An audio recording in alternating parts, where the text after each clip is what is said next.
ঘটনাটি ঘটেছিল দোহার থানার চরজয়পাড়া নামক গ্রামের এসপি বাড়ির সামনে সেই রাস্তায়, যেখানে একটা কালভার্ট আছে আর তার ঠিক পাশেই আছে বড় একটা ঝোপ। যে জায়গায় আরও একটি ঘটনা আমি এর আগেও সবার সাথে শেয়ার করেছি। এখন আমি সেই জায়গায় আরও একটি ভয়ঙ্কর ঘটনা সম্পর্কে তুলে ধরছি। এই ঘটনাটি ঘটেছিল আজ থেকে প্রায় 7 থেকে 8 বছর আগে। একদিন এক রিক্সাওয়ালা রাতে এক প্যাসেঞ্জারকে নিয়ে সেই রাস্তা দিয়ে আসছিল।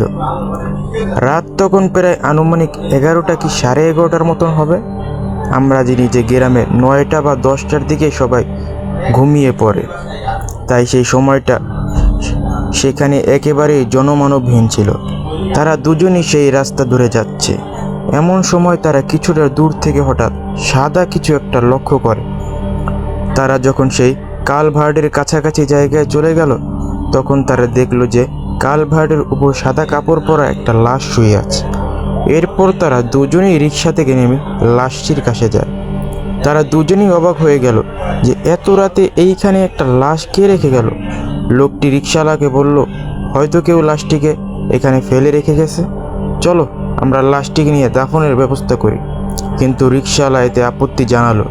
সেই লোকটিকে বলল, আমাকে আমার ভাড়া দিয়ে দেন, আমি এই সব লাশ নিতে পারবো না। লোকটি তাকে বলল, ঠিক আছে, তোমাকে ভাড়া 100 টাকা দেব। একথা শুনে রিক্সাওয়ালা লাশটি নিতে রাজি হয়।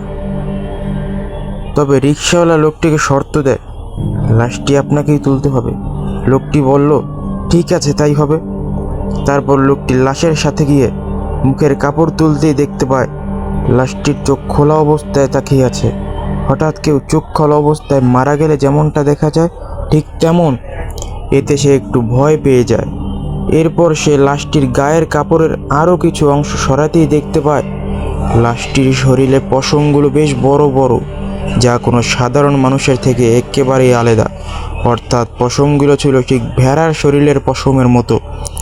এটা দেখে লোকটি চিৎকার দিয়ে অজ্ঞান হয়ে যায়, আর সেই রিক্সাওয়ালা এক চিৎকার দিয়ে সেখান থেকে দৌড়ে চলে যায় আর এক বাড়ির সামনে গিয়ে পড়ে।